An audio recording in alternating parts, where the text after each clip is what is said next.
All right, and we're live. For anyone tuning in, I've got Max Traylor with me here today, and I got introduced to Max through our mutual friend Joseph Lewin, and yeah, we're going to talk a little bit about strategy and for agencies, and kind of about how to basically be able to improve your pricing by focusing around strategy. So looking forward to chatting, Max. If you want to maybe hop in and start with telling folks a little bit more about your background and what you do for folks. Yeah. Well, I guess it started really young. I was 5 and I walked into my dad's office and I said, "Where do you make the money?" Because I thought he was printing money. He was working at home before it was cool. And so he said, "No, Max, you can't print money. That's illegal." And I have put my personal life first, and I've built a business around my personal life. So as a fourth generation, do your own thing person, that was my mantra growing up. But I really liked marketing, and I liked the creative aspect of it. I found myself running a marketing agency at way too young of an age, like 23, and just was appalled by the business model. At the time, the marketing technology companies were pumping out the inbound thing. And so, as a service provider, we were constantly adding services, adding people, trying to grow revenue as fast as possible, and keep up with the technology. My life got worse and worse, but I stumbled across strategy. That side of the business, strategy, planning, selling the knowledge, advising clients how to navigate all these new technologies and services that were available, and changed my life. People treated me like a big boy. I could charge whatever I wanted.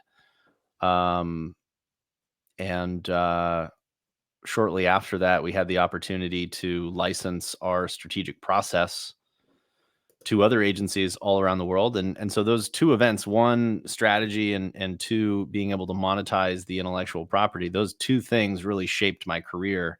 And about 9 years ago, I decided that there's other agencies, there's consultants out there that have the intellectual property. They have the knowledge. They have decades of knowledge.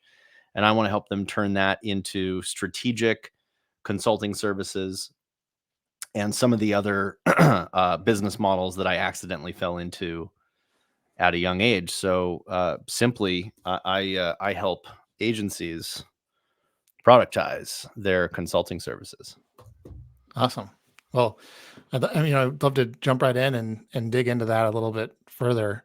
Um, I've experienced the same sort of thing where you don't see a lot of focus on strategy. Why do you think that a lot of agencies kind of end up in that boat where they're not naturally focusing on strategy? Because they're listening to the technology companies that got all the money, that have the loudest voice. If you look at who is influencing the young marketers and the organizations that are being created, like all of the marketing agencies that are 10 to 15 years old, basically grew up on the narrative that was being put out by marketing technology organizations. And the technology organizations wanted to build a tool and that would be sold by partners they didn't have to pay. And so, um, with a tool, they have to create more things, and so the agencies have to create services around more and more things.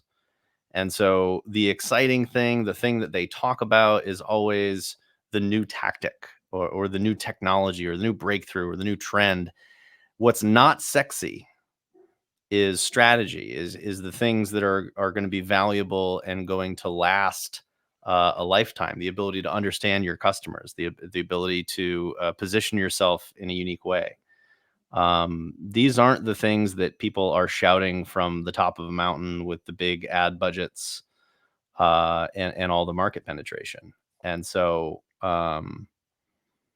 unless you come from that background, or you have accidentally discovered it, as I did, you're sitting there looking at the profit and loss, going, "Whoa, strategy work, super profitable. Oh, everything else, price pressure, competition, college kids taking the business from us, AI completely removing categories of content creation, SEO, um, you know, responsive websites were like a service once upon a time. Then a technology platform was like, snap your fingers, see a service. Yeah. So that's why it's not sexy. Yeah. Well, I mean, I think you hinted at this, but why do you think it's so important? I mean, aside from like the margins, are there other reasons that you would say it's important to focus on strategy? Yeah, if you want to if you want to I was going to say be taken seriously. If you want a strong relationship with people that make decisions, uh, that is why. Like the most what I've learned is the most powerful position you could be in is that of a trusted strategic advisor, or as Steve Lashansky, a mentor of mine, would say, an indispensable partner. And your role is defined by your ability to understand what is most important to a client, and then facilitate what is most important. And so, what was the question again? Just I get, why do you think it's so important to focus on strategy? Like, what I mean, besides yeah, the financial benefits? yeah. Because I mean, I So think there's a lot of agencies who don't necessarily, they think maybe it's just they're not looking at their own numbers well enough, but they've gravitated towards non-strategy work, um, and so it's like, well, if it was so obvious, then more people would be doing it. So I guess where yeah, is well, the the convincing that has to come in? challenge. So there's so much to unwrap there, but I think the reason that they gravitate towards the more tactical services is because people are out there trying to buy tactical services. And so if people are showing up at your door and they're saying, "I want to buy this," and you got everybody in the world saying you need to be customer focused, you're going to listen to those. You're going to listen to those people. But the problem is, when they are trying to buy something from you, they're also trying to buy it from other people, and they're price shopping you against those other people. And as soon as they perceive that they can get the same results or the same product for less, which, by the way, everyone is investing time, money, and resources into convincing the marketplace that they can get it for better, cheaper, and faster elsewhere, you're out. Yeah, The truth doesn't matter. It's the money is going into influencing your clients that they can get the tactical implementation work done better, faster, and for less in other places. So, um, but that's the challenge. It's easier. right. So you basically And have agencies that are chasing commodity services, basically. yes, commodities. Yes, things that are being shopped for, and people are looking at as I need to get the lowest price to implement these things. It's also where the training is. If you look at the people they're hiring, if you look at the skill set that they've developed, it's often very tactical because that is the cheapest, most available training in the market. And again, it's the money going into these software companies. The software companies need people to both sell and service the technology, so they invest in great training programs. By all means, great training programs, but they're training you how to push their buttons. And so you've got thousands of people, cheap labor in the market that can do SEO, that can do web development, that can do content creation. And so you've got people saying, "I want to buy this." And you've got people saying that I will sell you this labor for cheap. Easy math problem, margin right in the middle. The only problem is that there's going to be more and more people in technology that are taking those that are creating supply. So supply is going to go up, and it's not people are and clients are not going to get the results that they were promised with all this crazy talk about the impact of content marketing, all these things. So demand is going to go down for those tactical services. But what's going to go up as people continue to invest in the tactics? They're going to hire people, they're going to create content, they're going to get the technology. What's going to go up is the market for, tell me how to make all this work. uh, Advise me. Help me make a decision on what I should buy. Help me make a decision about what I should do with all the stuff that I've already bought. That's Yeah. called consulting, advisory, coaching, fractional, whatever you want to call it. Your ability to help clients make decisions. And that's what I've been saying for years. That's the whole concept of the book. Burn your implementation business to the ground and start figuring out what you do that is most strategically valuable and difficult to replace. That's how you survive. Gotcha. Well, I think that's a great way to kind of segue into my next question, which I think is just around, like, say your agency, becomes more convinced, like, okay, yeah, I do need to do more strategy. You know, is it a burn it down and start from scratch sort of situation, or how do you? I mean, how have you talked to agencies about making that shift in their companies? Because I imagine it can be kind of like a very delicate thing, because it's like, well, this is their baby. This is, they've likely hired people on around some of this commodity work. Yeah. How do you help folks kind of make that transition to more strategy work? Overall, I think my conclusion is to create a separate entity Hmm. for a few reasons.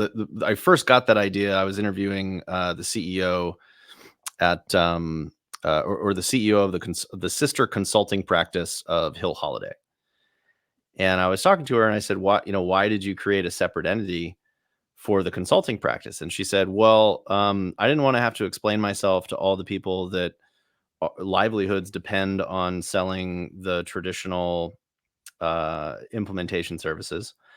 It was a natural conflict of interest to have a consultancy advising you on where to spend money and also have a part of the business that needs to be fed, because obviously I'm going to tell you to spend more money on content or website or whatever the heck we're doing for you." Hmm.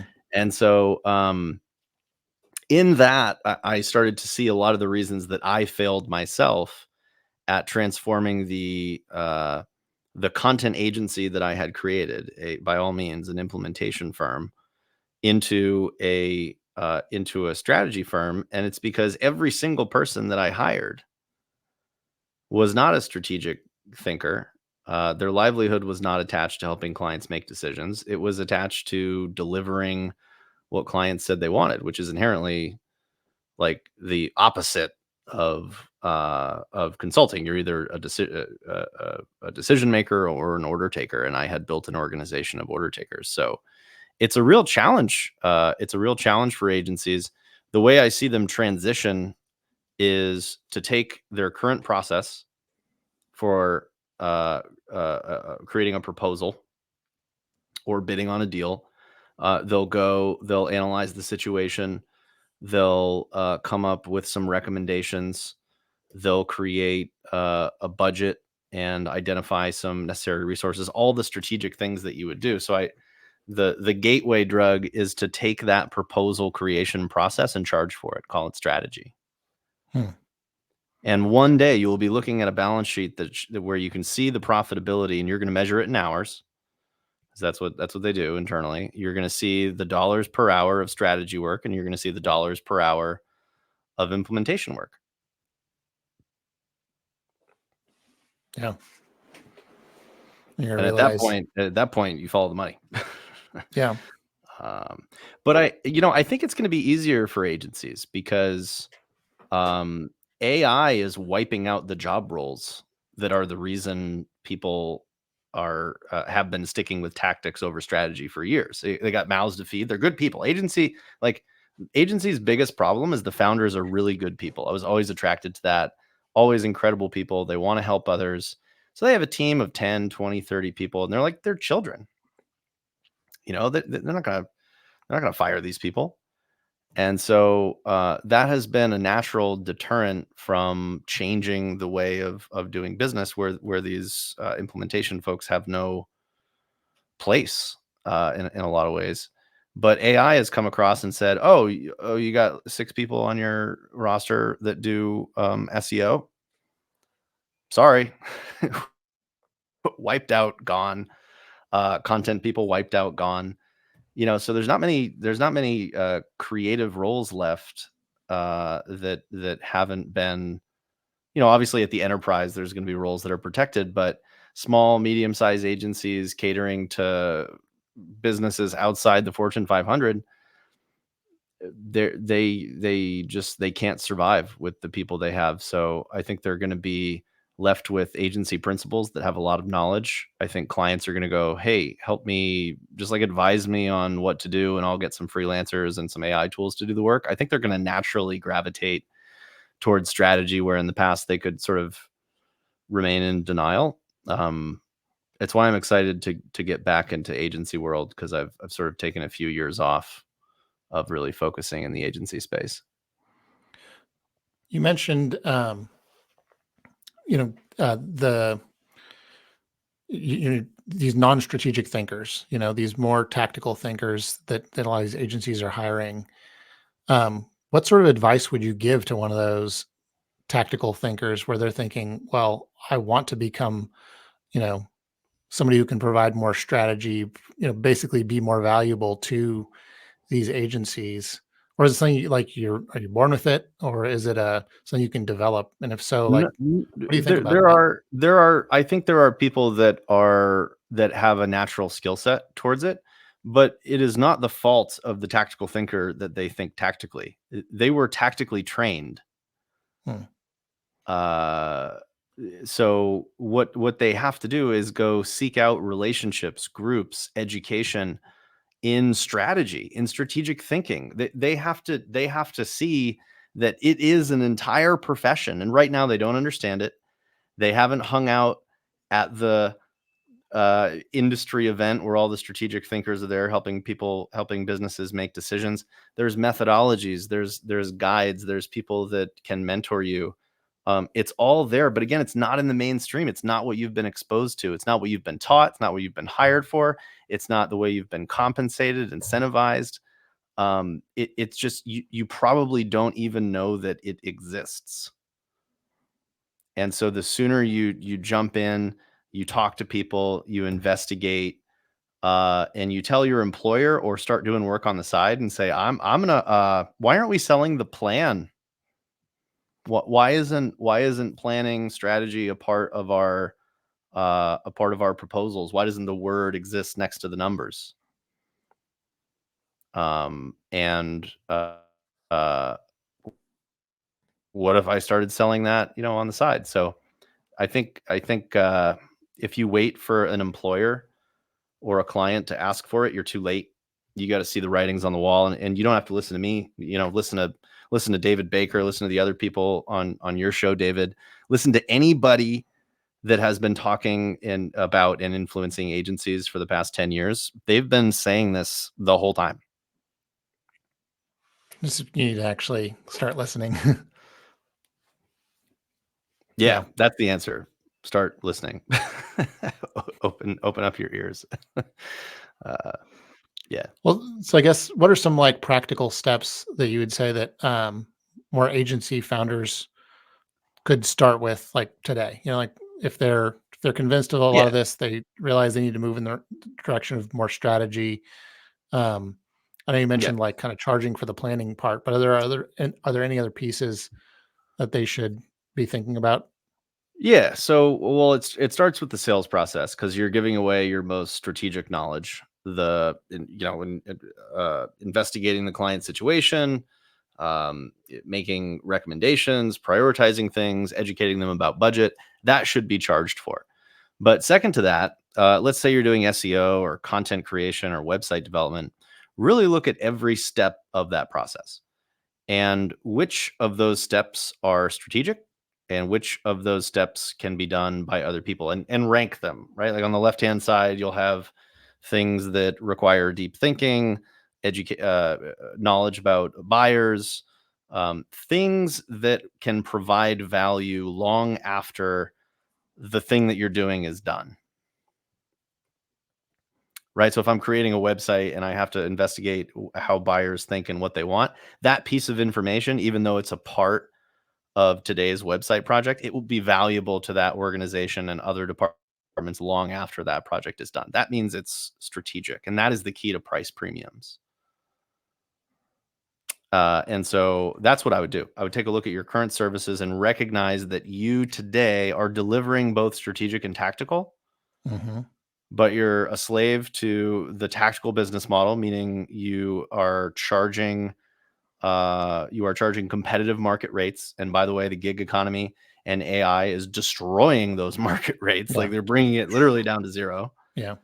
Um, so you're just not talking about it in a way that recognizes the strategic value that you're providing. And if you are under the false pretense that clients need you to do both strategy and implementation, educate yourself. Because if they can replace you tomorrow, you can go find another firm or a freelancer or a tool that can do the implementation on your behalf. Clients do not care who is getting it done. They don't even care who's doing the strategy, to be honest. They care about results. Yeah. They want an outcome. Yeah. So if your greatest value is your experience in an industry, your ability to read the tea leaves, the crystal ball, do that. And then tell your clients, look, it's going to be a lot better, faster, cheaper for us to get, Brian that just graduated college and passed the class on how to use AI SEO tools to do it. And by the way, if he fails, we're just going to fire him and the next 6 people until we find somebody perfect. That's part of our role. Like that's what you got to do. And yeah, step one is just recognizing that you're already doing it. You're just not getting paid for it. Yeah. Well, this has been super interesting, super helpful. We talked a lot about strategy. I know you've helped agencies, but you've also helped consultants.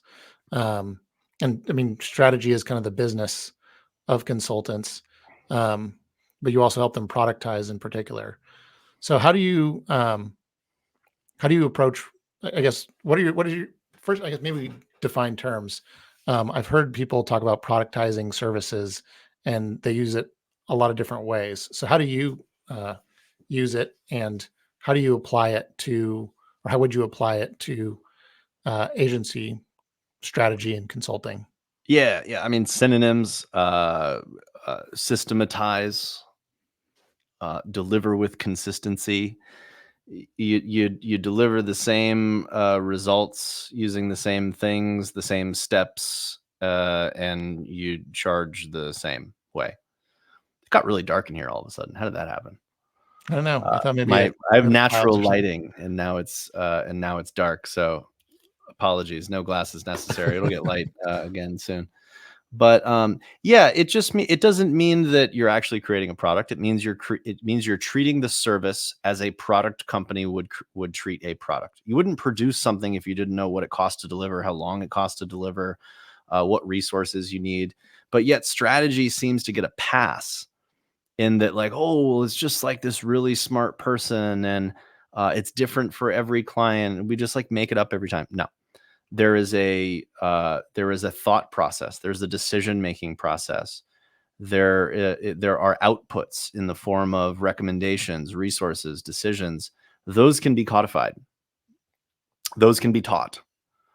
And the reason organizations have such trouble going from a principal that can do strategy to creating a strategy team is they don't take the time to document how it's actually being done so that they can give experienced people, less experienced people, a path to playing that strategy role, or even being able to play support roles in pieces of that strategic process and start working with strategists, advisors, consultants, however you identify. So there's just no path to do it. There's just like a magic blessing that you get when you've like have gray hair and you've been in corporate forever, and then you're able to do strategy and be a consultant. And it's just like this mysterious thing. What do? I don't know. They just like they have ideas and they get paid for ideas. No, it's a definable process. There's a right way to do it. There's a wrong way to do it. All the information's out there. Um, yeah, Right on. that's my story. Sticking to Well, it. for the folks that they've listened in, they're interested in moving in the direction of kind of more strategy, selling more of their strategy in order to get that better uh, pricing power. Um, what sort of resources do you have that you could point them to that you've done? Well, honestly, David Baker's Business of Expertise I would start there. That that's probably the best resource I could point you to from a mindset standpoint. It's written for agencies, so recognizing that you have a strategy business, you have an implementation business, only letting people through the strategy door and really seeing strategy as a way to first position yourself for a price premium and differentiate yourself in the marketplace. I would say my content is takes it a step further from David's, and it's a little more opinionated. Hence the chapter "Burn Your Implementation Business to the Ground." I'm just not having it, and I do have a lot of strong opinions. And then there's the reality of how does an organization transition over the course of a few years. And that's where I would start to, like, when it comes to once you're convinced of what needs to be done and have that vision of the future, like, it is important to consider your people. And it is important to consider your current clientele and the expectations that you've set. And so somebody that's gone down that route before, that is unbiased, that's not trying to sell you additional services, seek them out, get some mentors, get some people that have been through it and get their advice on, how do I transition? How long might that take? What are the challenges going to be? Cause you're playing with people's livelihood, but drastic changes need to be made and people are going to be let go. And, that's just like the wake that is left behind when you've got something as disruptive of AI as AI. And these innovations happen so fast. There's always drastic changes in the service market in the wake of those innovations. So, got to prepare for it. Yeah. Now, one of my first agency jobs, I should say, I was basically the third employee after they were kind of rebuilding the agency because they had initially started out as like a dev agency for e-com, but they would have feast or famine cycles. Like they'd get a big client and things would be great, and then they'd dip when that client decided they were going to go in another direction, and they kept on going through these cycles. And at a certain point, like there was like, okay, this is not sustainable. So they went and they asked a bunch of their clients, like, where do we provide the most value? And it wasn't, in a lot of these different places where they thought it was. It was around like this one piece of their what they did. It was like strategy was part of it, but also just like some of the very focused implementation in one area. And they realized, we have a huge team that's built around the wrong things. And so they essentially said, hey, we're doing a hard pivot. We'll make some introductions to other peer agencies and friends in town, but we're cutting back down to almost zero to rebuild. And there's not a nice way to do it, but I think I appreciated the way that they did it, where they at least kind of tried to stay intact long enough to get all their team into new roles. Yeah. But Well, then I want to restate my answer yeah, because you said it. The answer of what to do immediately is to go ask your clients the most valuable thing that you do for them. Listen to your clients, because one of two things is going to happen. They might tell you it's something strategic. Great. They might tell you something very specific about the tactical work that you do. Either way, you're going to get rid of your services menu, or you're going to reduce the complexity in it, which is choking you to death right now. mm-hmm. If you're going to survive with a tactical implementation business, which is possible, it better be focused. Like Yeah, you better pick the tip of the iceberg, the laser beam, and develop expertise in a market position around that thing and hang on to it for dear life. Ask your clients what is most valuable and ask them what is least valuable. Start yeah. removing things. That's what you need to do immediately, is start removing things. What do we need to say no to more often, Say basically? no to more often. Yeah. Right Yeah. on. Well, Max, this has been awesome. I appreciate all your expertise, and I think I need to go pick up a book.